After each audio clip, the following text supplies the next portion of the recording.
La première fois que j'ai rencontré frère Antoine, j'étais en plein tournage d'un documentaire sur les loups. Une amie journaliste m'avait parlé d'un ermite qui vivait à l'intérieur d'une grotte du massif de Roquebrune dans l'arrière-pays varois. Entre deux prises de vue animalières, je rendis visite au frère Antoine pour lui proposer un rôle dans mon film. Un rôle plutôt symbolique, celui d'un homme vivant comme un loup.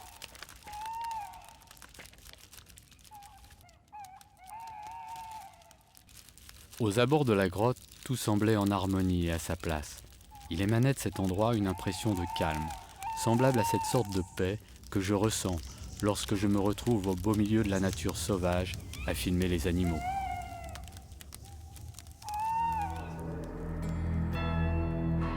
Souvent, lorsque je tourne en pleine nature, assis en silence derrière ma caméra, j'ai le sentiment d'une communion intense avec la terre qui palpite et grouille de vie.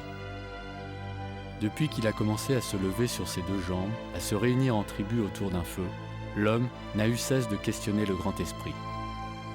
Dès que son regard a sondé le ciel nocturne où les myriades d'étoiles scintillent comme autant de mystères, il s'est mis à chercher son origine, en lui-même et dans l'univers. Cette insatiable quête est à la source de la vie mystique dans toutes les peuplades primitives. Intrigué depuis l'enfance par la question si troublante de la finalité de la vie, j'ai toujours essayé de glaner çà et là quelques étincelles de réponse, si fugitives soient-elles, à ces angoisses existentielles. Il m'a semblé les entrevoir le jour où j'ai rencontré le frère Antoine. Ce jour-là a été déterminant.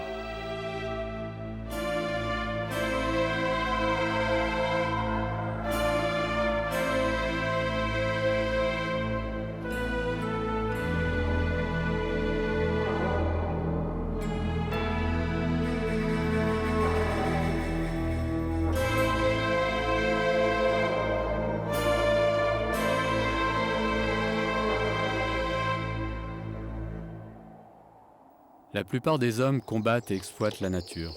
C'est pourquoi j'ai cherché sur des chemins de traverse un être capable de vivre hors du monde, dans des lieux sauvages qui ne dépendent pas de la société. Avec le frère Antoine, j'avais enfin trouvé mon acteur idéal. Il me renvoyait à l'époque des premiers moines, disciples de saint François d'Assise. Moi, je fais partie de l'OPS. L'OPS, l'Ordre des pauvres sauvages, qui a été fondé par Sainte Thérèse de l'Enfant Jésus, quand elle dit que Dieu se penche sur le pauvre sauvage comme s'il était seul au monde, comme sur une fleur sauvage qui réjouit son cœur autant que les grosses roses cultivées par les jardiniers qui sont bouffies, qui sont prétentieuses.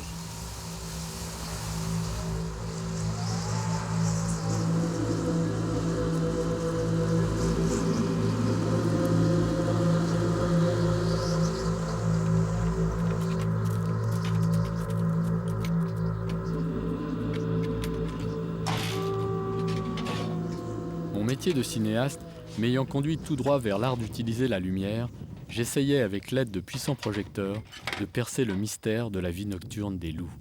Ouais, on peut repasser par là, je pense. Ça ira là? Ouais. Attends, on l'ouvre. Hein. Bah plutôt par là, non? La question, on le mettra juste un peu plus loin. Là, par là. Je te dirai quand.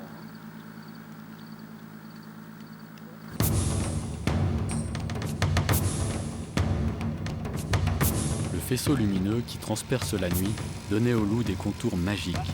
Et dans ma tête, je montais les séquences qui, tel un puzzle, allaient s'harmoniser au mieux avec la grotte du frère Antoine. Mais l'exercice était délicat, car l'ermite ne se prêtait pas facilement au jeu de la caméra. J'aime la solitude. Et je pensais qu'un individu qui aime la solitude et qui se trouve bon à rien au niveau social, il peut rendre service en montrant comment on peut vivre avec beaucoup de simplicité. À chaque fois que je suis triste, c'est que je rumine des pensées égoïstes. Quand je dis ça aux gens, ils poussent un cri d'étonnement. Ils se disent, mais enfin, si je suis triste, moi c'est parce que ma fille, mon mari ou je ne sais pas quoi, c'est normal que je sois triste. Je dis non, pas normal, c'est l'attachement. Vous voulez conformer les gens à votre manière de penser et d'être.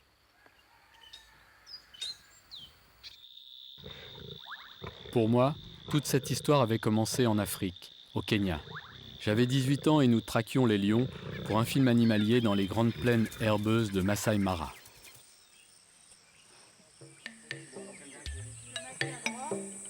J'ai vécu parmi les animaux sauvages et partagé avec eux les grands cycles de la vie.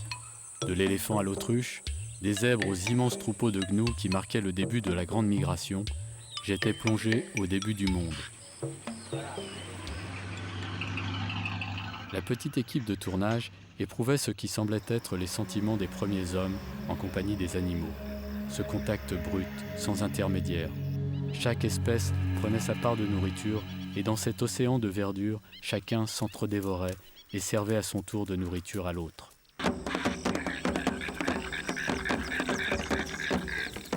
Nous étions témoins de cette chaîne sans fin où la mort, les accouplements, les naissances s'accomplissaient dans un même souffle. Tout était instinct, rien ne pouvait arrêter ces vagues de vie.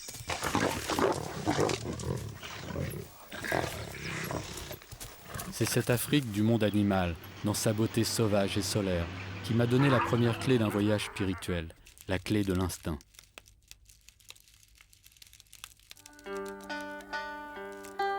Quelques années plus tard, j'écoutais frère Antoine me parler de ce même instinct qui conduit à la connaissance plus en profondeur du soi. Il me rappelle que la spiritualité trouve ses racines dans la nature, dans ce qu'il y a de primordial en elle, et que le langage des hommes qualifie d'animal. Il y a chez l'ermite un respect de la mère nature. Il vit en symbiose avec elle, aux antipodes de toute volonté de domestication qui viserait à la contrôler, à la mettre sous cloche. Il ne lui porte pas atteinte, il ne la viole pas, il n'a pas de vue idyllique de la nature. Il s'accorde avec elle.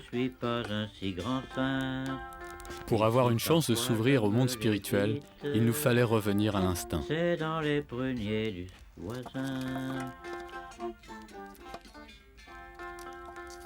Si tu me trouves prosterné, non, ce n'est pas ce que tu crois. Nos tournages s'alternaient entre ceux des loups et celui de l'ermite. Nous filmions en 35 mm et notre matériel était si lourd qu'il fallait des ânes pour l'acheminer jusqu'à la grotte. En dépit de l'harmonie ambiante, le tournage des séquences frère Antoine ne se déroulait pas comme prévu. L'ermite n'aimait pas être filmé. Il se défilait. Il ne se pliait pas à nos combines. Finalement, il devint aussi difficile à filmer que le loup. Frère Antoine repoussait la caméra pour privilégier l'aspect relationnel de notre rencontre. C'était cela qui lui importait, la relation qu'on établissait ensemble, hors des préoccupations matérielles. Le film passait au second plan, il n'était qu'un prétexte, un alibi. Je comprenais peu à peu que l'homme social devait perdre tout espoir d'apprivoiser l'ermite authentique, tout comme le loup. Ce qu'on prend, ce n'est pas moi, c'est des images. C'est des images, je ne suis pas une image. Je suis plus qu'une image. Ils ne vont pas m'attraper moi. Ils prennent des images. J'ai qu'à me dissocier des images en disant moi ce sont des images, c'est pas moi. Maintenant, si c'est pédagogique, s'il y a des réponses pédagogiques à ce moment-là, j'ai pas le droit de me taire. Même si c'est entouré de beaucoup de rigolades, de blagues, même des mots quelquefois un peu des histoires un peu grossières, hein, ça ne me dérange pas du moment que c'est pédagogique. Pédagogique pour moi c'est ce qui importe dans la vie, c'est aider les gens à passer de l'obscurité à la lumière, de la connerie à la sagesse. Voilà, c'est ça qui est important. Nous filmions les louveteaux.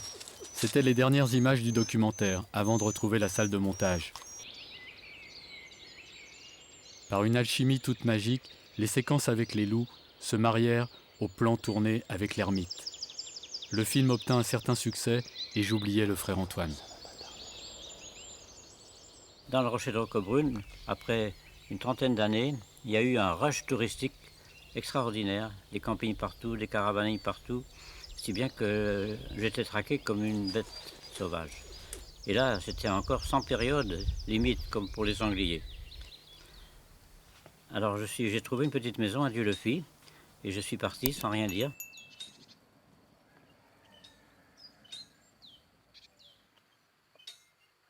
Quelques années plus tard, lors d'un déplacement dans la région de Draguignan, je montais jusqu'à sa grotte. Mais il avait disparu. Le bruit courait qu'il était mort.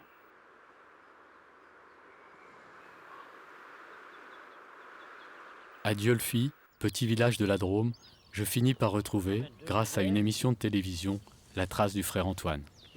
J'arrivais juste à temps pour l'aider à déménager. Un de ses amis gendarmes, habitué de la grotte, lui avait déniché un ermitage sous des cieux plus cléments, en Corse. Michel, il a dit qu'il avait vu 2 chats très gras autour de l'ermitage. Alors moi je lui ai répondu, si la mère divine est nourrie 2 chats, il n'y a pas de raison qu'elle ne nourrisse pas frère Antoine. On va dans l'inconnu. C'est merveilleux d'aller dans l'inconnu. On ne sait pas ce qui nous attend.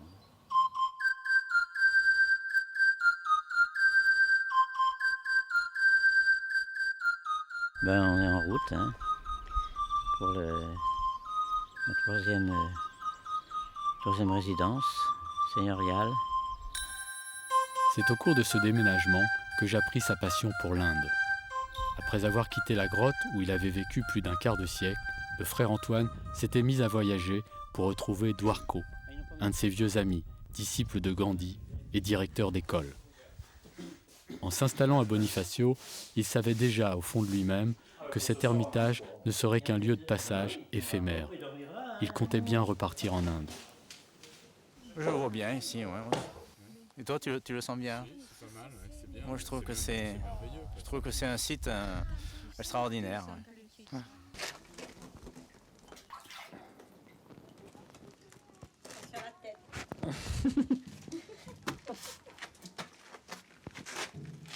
À la botte, ça n'a pas d'odeur. Peut-être. Elle est bonne? Moi, je regrette d'avoir apporté de l'eau, c'est bien meilleur. Mais moi, je ne me lave jamais, moi. Je me lave qu'une fois par an. Je me fais laver les pieds par Jésus-Christ le jeudi saint. Je suis pas sale, un ermite ne salit pas. Tout le monde veut s'occuper de tout le monde. On laisse un peu les gens vivre seuls aussi, c'est bien la solitude. Montrer la tête de quelqu'un qui ne s'ennuie pas. Les gens qui passent et qui disent « Oh, bon courage, monsieur, bon courage, vous êtes là tout seul, bon courage. » Alors je réponds « Oui, courage. » pour rigoler.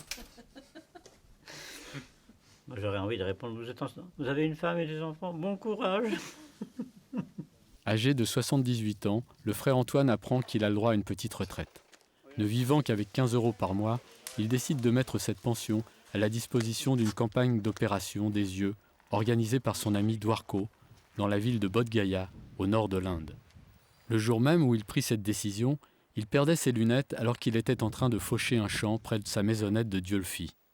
Pour lui, qui portait des lunettes depuis l'âge de 9 ans, c'était dramatique, mais un miracle survint.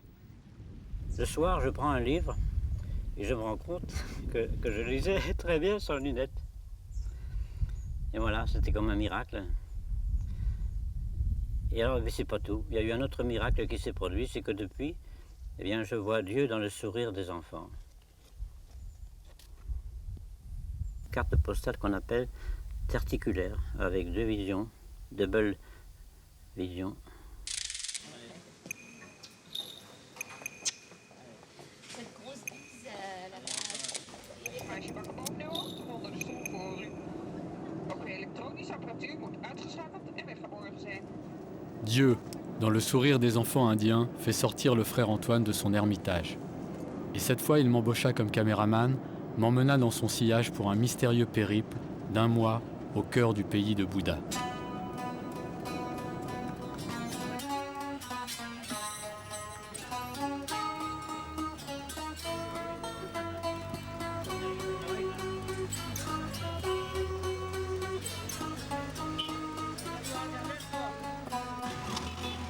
À peine arrivés à New Delhi, nous sommes téléportés sur le tombeau du Mahatma Gandhi.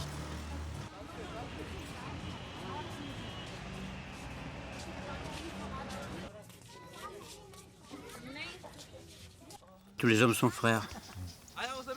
Voilà, c'est le dernier mot de Gandhi, le premier, et de Vinoba aussi. Après, Gandhi est très connu en France, mais Vinoba très peu, c'est dommage.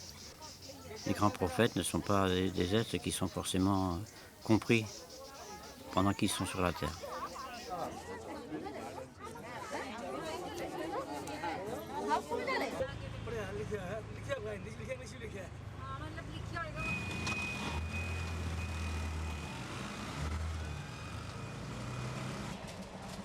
Le voyage se poursuit en train sur les traces de Vinoba, le remarquable disciple de Gandhi qui est à l'origine du partage des terres.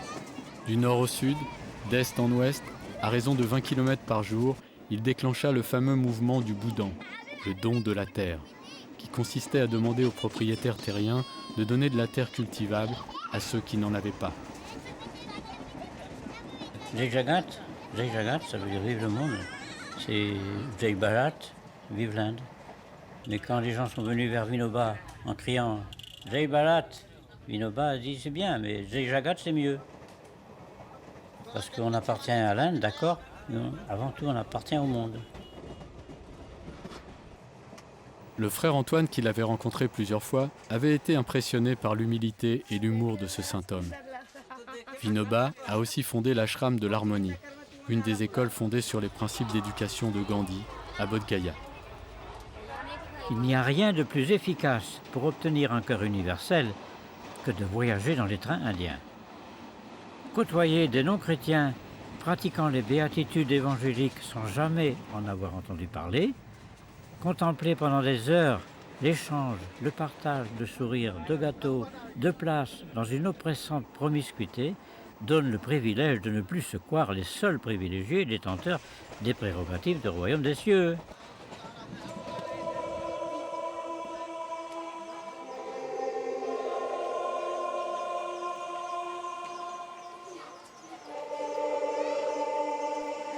And good room, beautiful room. Nice view of the Gange. You open the window, you see the river. À Bénarès, nous avons joué aux vrais touristes et nous nous sommes laissés guider dans les ruelles étroites qui bordent le Gange. En voyant le frère Antoine tout à ses projets indiens, je remarquais un changement radical dans sa façon de vivre.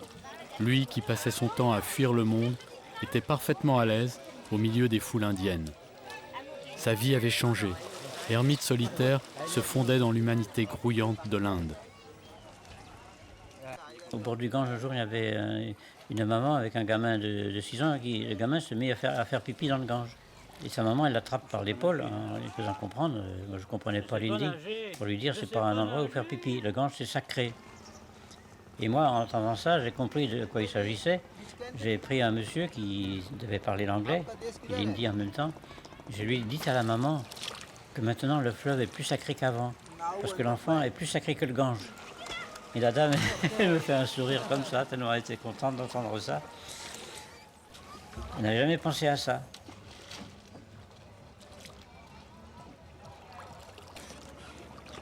Lieu de recueillement et de crémation, où la fumée de l'encens se mêle à celle du bois et des corps calcinés.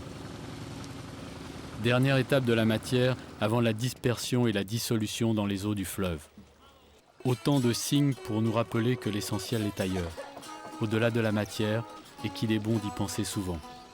Om Tat Sat Sri Narayana Tu Purushottama Guru Tu Om Tat Sat Sri Narayana Tu Purushottama Guru Tu Siddha Buddha Tu Skanda Vinayaka Savita Parakatu Siddha Buddha Tu Skanda Vinayaka Savita Parakatu Brahma Mazatu Yehova Shakti Tu.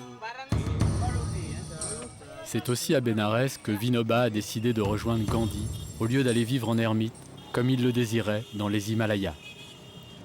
Après avoir partagé la prison avec Gandhi, il s'occupa de plusieurs écoles, dont celle de Bodh Gaya, que connaissait très bien le frère Antoine. J'allais à l'ashram Samanvaya qu'il avait fondé, et l'école de la jungle. Et là, on m'a reçu avec tellement de gentillesse que je me suis mis à travailler et j'avais fait un four à biscuits. Quand je retourne là-bas, il m'appelle encore frère Biscuit.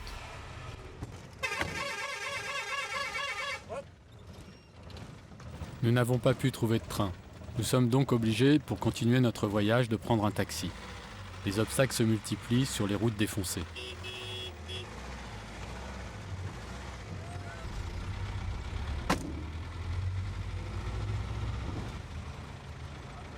Au fil des heures passées avec le frère Antoine, j'ai l'impression qu'il reçoit comme une aide divine qui dirige sa vie au jour le jour et fait de lui une marionnette.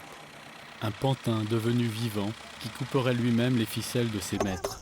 en essayant de vivre pleinement d'un amour inconditionnel et déconditionné.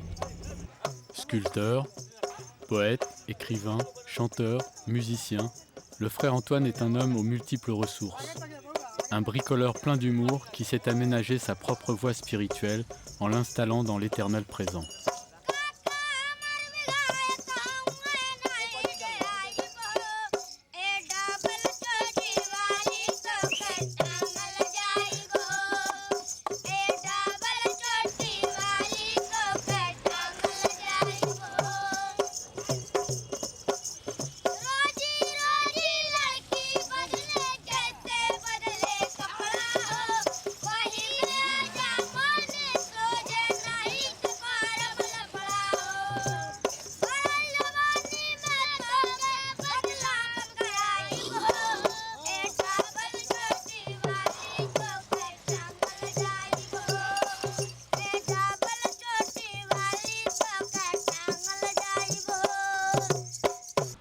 Bodh Gaya est la cité de l'accomplissement, celle-là même où le Bouddha Gautama a eu son illumination, fruit d'un long travail intérieur et solitaire.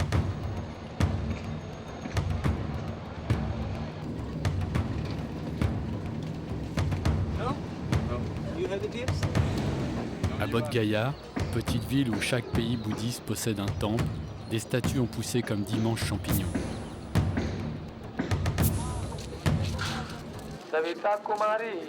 Dès son arrivée, frère Antoine est entraîné par son ami Dwarko à la cérémonie de bénédiction en l'honneur de tous les médecins et infirmiers qui allaient accomplir bénévolement 22 000 opérations des yeux. De gigantesques tentes ont été montées à proximité de l'ashram de Dwarko pour accueillir les milliers d'opérés. Du vivant de Vinoba, Dwarko a pris la direction de l'ashram de Samanvaya. Cet octogénaire est à l'origine d'un projet humanitaire grandiose dont il s'occupe depuis plus de 20 ans. Des opérations des yeux gratuites pour les plus déshérités de son État. C'est ainsi que chaque année, des milliers de patients affluent vers la cité bouddhiste. Les opérés sont de plus en plus nombreux. Cette année, ce sont 22 000 opérations qui seront effectuées en 26 jours. 26 docteurs de l'État du Gujarat, assistés de 150 infirmières, vont travailler jour et nuit au service des plus pauvres. Je dis au médecin, vous ne pourriez pas m'ouvrir mon troisième œil? Et en souriant, il me dit, pour ça, il faudrait que le mien soit ouvert. Alors je lui dis, comment pouvez-vous douter que votre troisième œil soit ouvert, l'œil de l'amour? Il poussa l'oreiller à la place de lui, dans les bras de sa belle, au milieu de la nuit. Embrassa son enfant, sauta par la fenêtre, laissant tout son avoir, sans perdre un poil de lettre. Ayant quitté souliers de diamants tout cousus, les gouttes de rosée ornèrent ses pieds nus. Vidant ses intestins des viandes de la veille, il s'embauma de fruits, de santal et d'oseille. Chantais-je là les faits d'un homme de jadis? Chantais-je là les faits d'un homme d'autrefois? Non, non, non, pas du tout, je chante à pleine voix le meilleur de moi-même et le meilleur de toi. Bodh Gaya est avant tout le lieu où Gautama dit le Bouddha a reçu l'illumination. Le Dalai Lama, qui est souvent de passage dans ce sanctuaire, a dit un jour à Dwarko « Moi j'enseigne la compassion, vous la vivez. »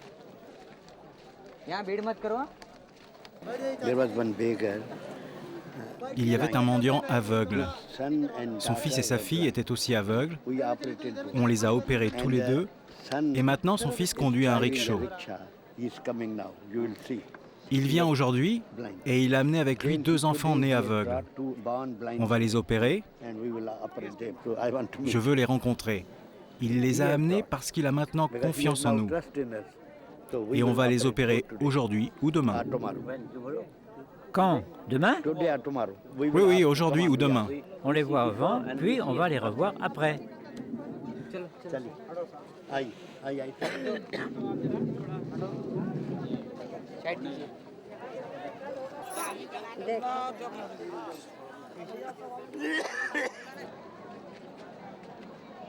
Trois mois plus tôt, les médecins avaient sillonné en jeep les villages environnants pour examiner les futurs patients à traiter.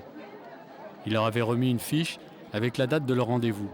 Chaque patient peut être accompagné par la personne de son choix pour l'assister durant l'hospitalisation. 1000 patients de tous âges arrivent quotidiennement. Ils sont d'abord examinés. On les soumet à des tests de pression sanguine, d'urine et de diabète. Les infirmiers coupent les cils de l'œil à traiter et posent des autocollants de couleur vive sur le sourcil correspondant. Ils seront opérés le deuxième jour, puis gardés en examen 2 autres jours.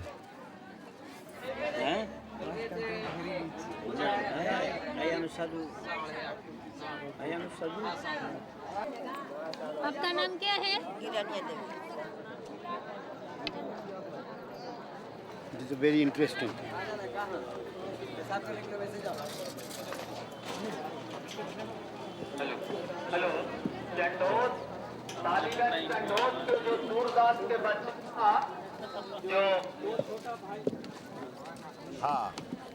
C'est la cataracte. Les 2 yeux sont atteints de cataracte. L'une est mature, l'œil gauche et l'autre est immature, l'œil droit. Les médecins en profitent pour consulter parmi la foule d'autres patients qui viendront se faire opérer l'année prochaine. Ou tout de suite s'il y a urgence. C'est impressionnant de voir à quel point des milliers de personnes cohabitent dans l'harmonie la plus totale autour de ces blocs opératoires.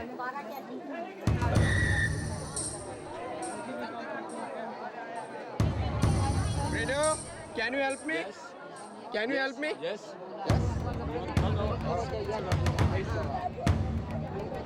La taille des infrastructures dépasse l'entendement. À elle seule, les tentes recouvrent 70 000 m².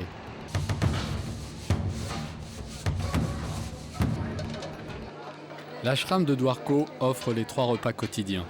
Ce sont donc 15 000 repas qui sont servis chaque jour, à base de riz, de légumes, de soupe de lentilles et de galettes de blé ou chapati, comme le veut la tradition indienne.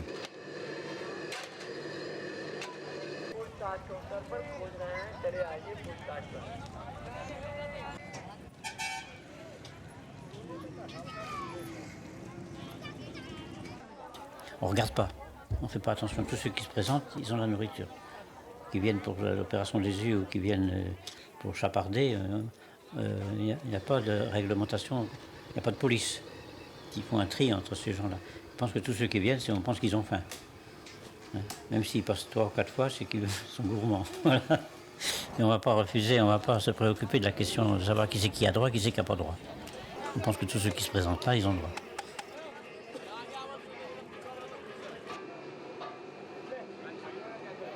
Pour assurer l'intendance, il faudra chaque jour 2400 kg de riz et de blé, 1000 kg de pommes de terre et de légumes, 200 kg de lentilles et 200 personnes en cuisine, travaillant de 4 h du matin à 7 h du soir.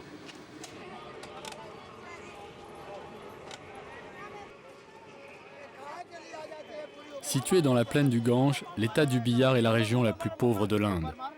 Les conditions de vie y sont rudimentaires et l'hygiène misérable. C'est un véritable défi pour cet ashram de prendre en charge un aussi vaste projet humanitaire. Acha, oui, la pédagogie de l'Inde, c'est regarder en face l'évanescence de toute chose, savoir embrasser la beauté du monde et savoir la lâcher au temps voulu. Garder le même sourire quand tout fout le camp et quand tout nous comble.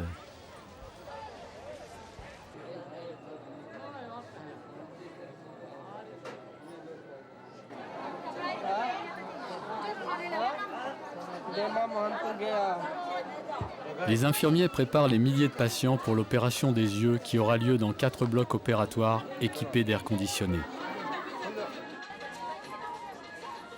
Les sols des salles d'opération ont tous été bétonnés par mesure d'hygiène.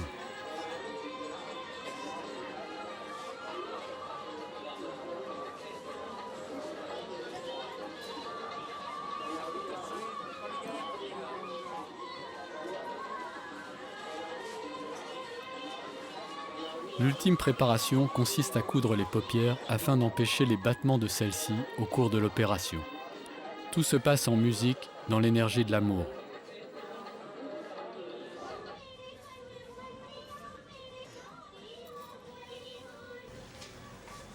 Grâce à une technologie moderne, alliée à une chirurgie de précision, les 26 docteurs qui offrent leur temps et leurs compétences pourront ainsi opérer la cataracte, le glaucome et autres affections oculaires.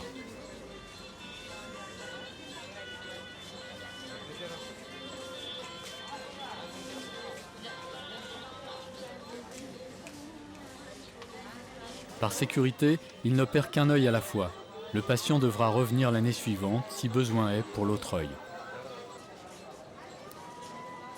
L'opération d'un œil coûte 1000 roupies, moins de 20 €. Le coût total est estimé cette année à 13 millions de roupies, soit 230 000 €. Dwarko, dans sa grande discrétion, ne fait pas de publicité pour trouver des sponsors. Il dit que depuis le début, les généreux donateurs se sont manifestés chaque fois plus nombreux, ce qui lui a permis d'offrir davantage d'opérations. Dans sa grande humilité et un total anonymat, Dwarko a ainsi pu faire don de 200 000 opérations en 20 ans. Om Tat Sat Sri Narayana Tu Purushottama Guru Tu Siddha Buddha Tu. L'amitié qui lie le frère Antoine et Dwarko est surprenante. Leur mode de vie est si différent.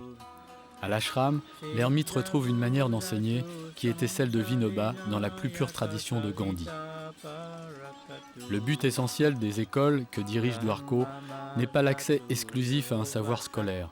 Il s'agit avant tout, pour la plupart des élèves, de gagner leur autonomie là où ils sont, c'est-à-dire dans leur village, dans les campagnes, en ayant appris à cultiver et à s'occuper des animaux. Au-delà de leurs différences religieuses, ils reçoivent une éducation basée sur la recherche de l'harmonie à travers des choses concrètes.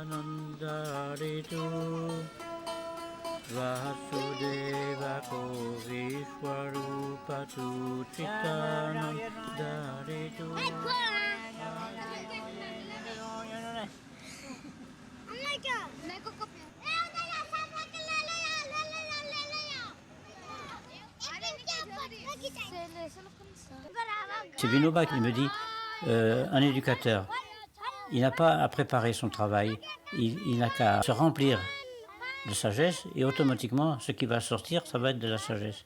Même s'il parle de choses anodines, ce qu'il a dans son cœur va sortir d'abord. Si on médite vraiment, si on prie, on donnera des réponses qui vont faire du bien.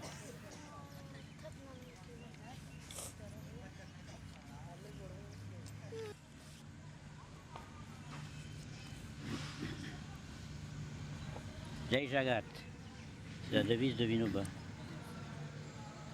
et des enfants de l'école.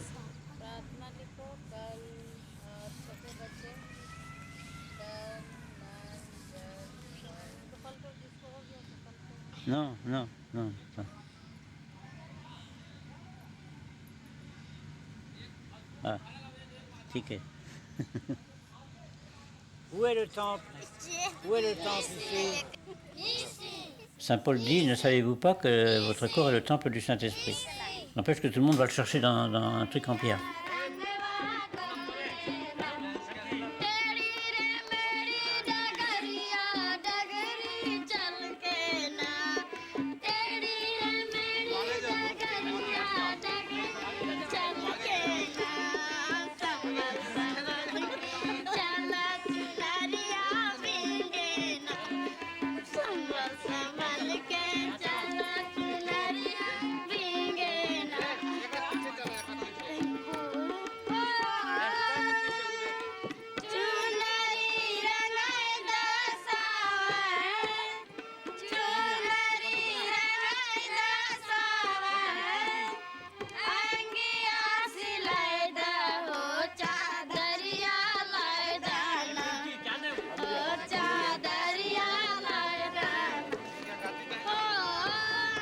Après avoir été opérés, les patients regagnent les tentes de repos. Ils resteront 2 autres jours dans l'enceinte de l'ashram en attendant que tous les contrôles nécessaires soient effectués.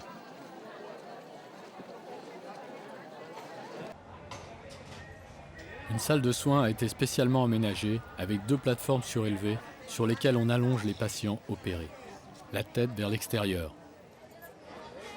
Une équipe de médecins et d'infirmières inspecte les yeux. On détecte les éventuelles infections. On met des gouttes, on pense, sans jamais perdre une seule minute.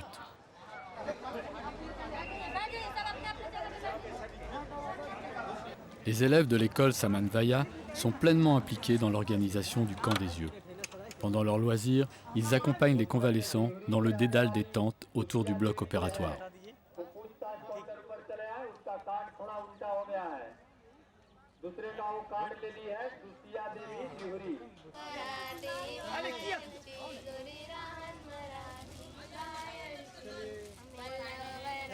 L'ashram offre à chacun des 22 000 patients des médicaments, des lunettes solaires à protection latérale et un pullover.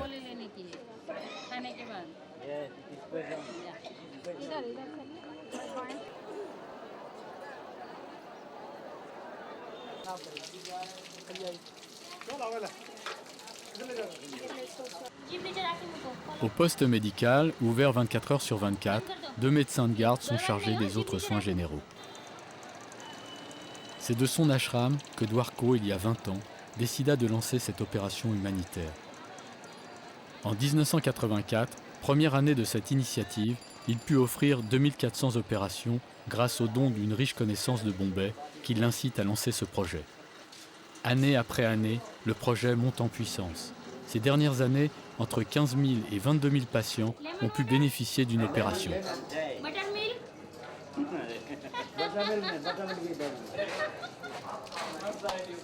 Ce ne sont pas les Indiens qui ont inventé la vache sacrée, ce sont les Occidentaux qui ont inventé la vache profane. Ça veut dire que tout chez nous c'est profane et en Inde tout est sacré. Si la vache est sacrée, c'est que tout le reste est aussi. Les enfants sont sacrés en Inde. Un enfant de 12 ans, de 10 ans, un gars ou une fille, ils peuvent se promener dans les rues des bras ballants à minuit, dans les rues de Bombay, de Delhi. Pas de problème, il n'y a pas de psychose.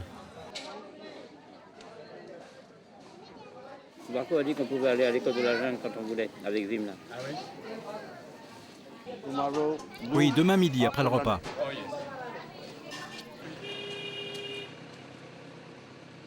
C'est une école qui se trouve à 1 heure en jeep du centre d'où on vient, de Bodh Gaya, dans la forêt, pour des garçons. Ce ne sont pas des orphelins.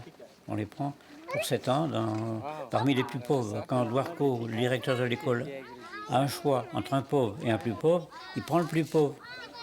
Ils sont éduqués pour 7 ans, après ça ils retournent dans leur pays, dans leur région, dans leur ferme.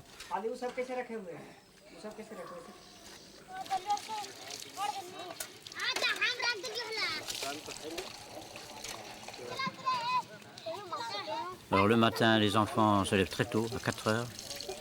C'est assez austère, mais ils font ça avec une telle joie que l'austérité est complètement, je ne dis pas atténuée, même disparue, parce que c'est spirituel. Or la spiritualité fait qu'on prend tout du bon côté, qu'on ne voit pas ils ne sont pas éduqués par des psychologues, par des spi-thérapeutes. C'est-à-dire des gens qui leur enseignent à se débarrasser de la rancune, de la haine, de la jalousie, de la bouderie. Si bien que tout se passe dans la joie dans cette école.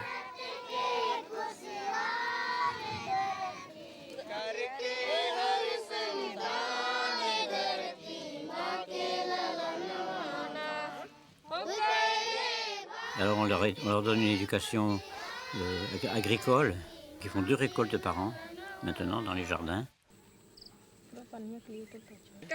Une grande partie de cet enseignement spirituel est naturellement donnée sous forme de contes, d'histoires que l'on raconte aux enfants.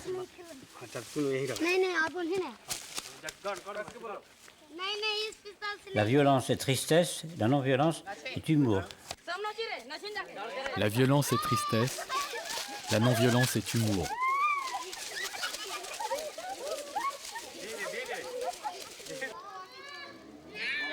On veut que ces enfants n'aillent pas traîner dans les villes, qu'ils retournent dans leur foyer pour développer l'agriculture et aussi sur le plan assez important de l'intouchabilité. Ce sont des intouchables qui sont au banc de la société.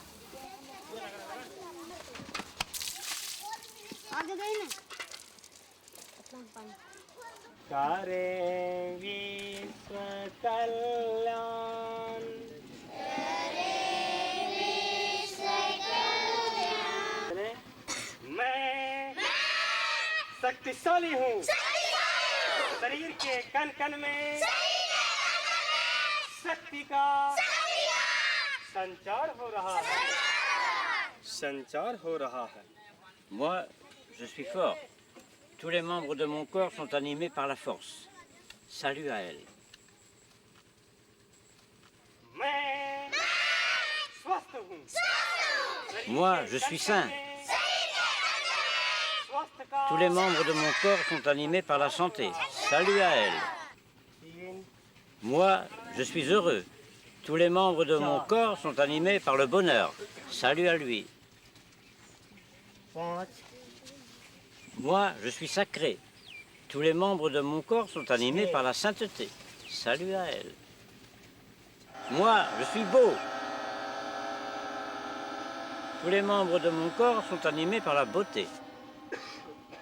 Salut à elle.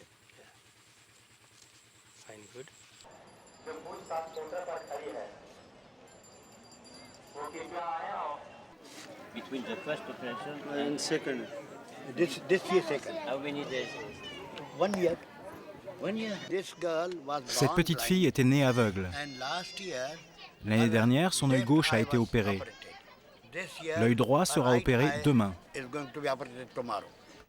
Elle est du village et elle fait partie de la caste des From intouchables. untouchable caste. Il devra sourire après. Il y a des parents qui ne veulent pas amener leurs enfants parce qu'ils pensent que c'est leur karma, c'est-à-dire c'est leur destinée d'être aveugles. Et que s'ils sont aveugles, il y a une raison qui nous échappe. Et que si on leur donne la vue, on intervient dans un domaine qui ne nous appartient pas. Mais Dwarko lutte contre cette croyance qui effectivement elle est valable jusqu'à un certain point, parce qu'il est certain qu'on ne connaît pas les mystères de l'au-delà. Mais dans la mesure où on peut corriger, quand même il faut le faire, quand c'est une question d'amour et de charité.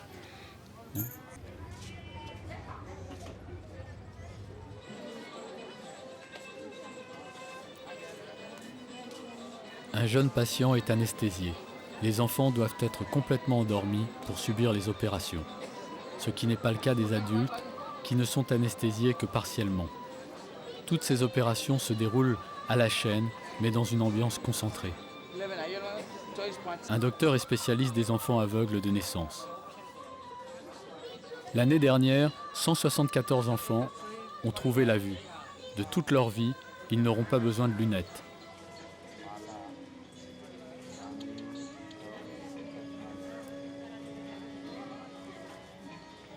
Toujours soucieux d'apporter un plus grand soutien aux nécessiteux, Dwarko mène en parallèle un programme d'aide à l'éducation et de soins médicaux aux enfants de sa région, les futurs adultes de ce pays. Avec 15 € par mois, par enfant, il peut offrir une scolarité, de la nourriture, des soins médicaux et des vêtements. Aussi, toutes les aides sont les bienvenues. Il leur offre bien plus que son temps, son énergie ou sa disponibilité. Il leur donne beaucoup d'amour.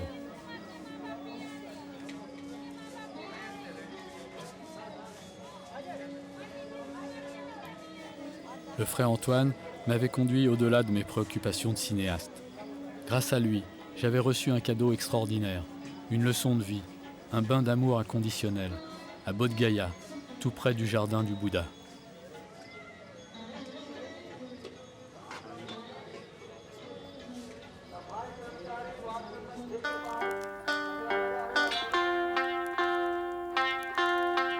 Après de nombreuses visites à l'ashram de Samanvaya, frère Antoine s'installa à chaque retour d'Inde dans différents ermitages pour finalement revenir à la grotte de Roquebrune. À l'âge de 81 ans, il lui arrive parfois de songer à la relève.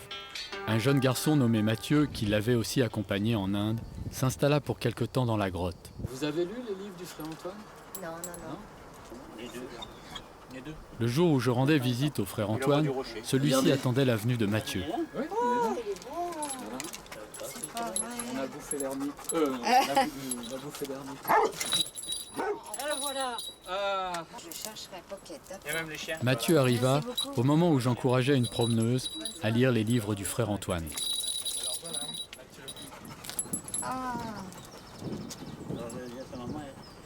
Bonsoir. Enchanté. Bruno? Oui, ok. Je suis très content de te voir. J'ai rencontré la grotte avant Frère Antoine.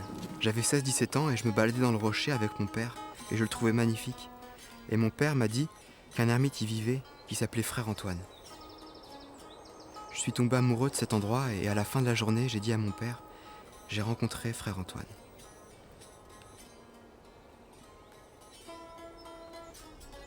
Parce que dans mon cœur, je l'avais vraiment rencontré, mais pas en réalité. Il était déjà plus là. J'ai cherché des bouquins à lui et je voulais y retourner chaque été à la grotte. Je voulais y retourner, mais j'étais pas prêt intérieurement à y aller. En fait, pendant tout le temps où je le croyais en Inde, pendant 5 ans, il habitait à 20 km de chez moi. Alors j'ai pris mon sac à dos, j'y suis allé, je suis arrivé in extremis, et à 24 heures près, on ne se serait jamais rencontrés. On s'est bien entendu, on a dit qu'on partirait ensemble à la rentrée. L'Inde m'a donné la conviction de faire ce que je crois. C'est plus ça en fait, parce que j'ai vu que c'était pas un rêve ou une illusion. C'était ça qui était vécu comme l'essentiel, se consacrer à ça.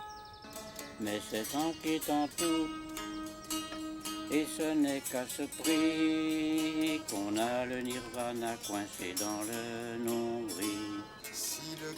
Pour Mathieu, ça voulait dire la méditation et la vie intérieure, la recherche en soi du divin, un trésor que le frère Antoine nous avait légué. De la félicité parfaite, pour qui pratique ce jeu-là, la vie n'est qu'alléluia. Tout ce qui divise ne vient point de Dieu, il te divinise, quel que soit ton lieu. T'es content de ton disciple? Non, jaloux. Il va craquer, hein. Il va pas rester là. Au bout de 3 mois, il y a une nana qui va venir le chercher, qui va l'emmener.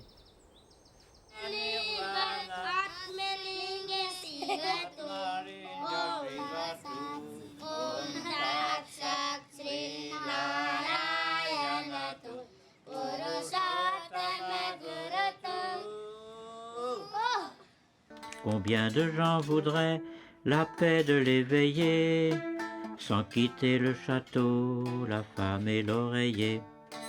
Mais c'est en quittant tout, et ce n'est qu'à ce prix, qu'on a le nirvana coincé dans le nombril. Chantais-je là les faits d'un homme de jadis, chantais-je là les faits d'un homme d'autrefois. Non, non, non, pas du tout, je chante à pleine voix le meilleur de moi-même et le meilleur de toi.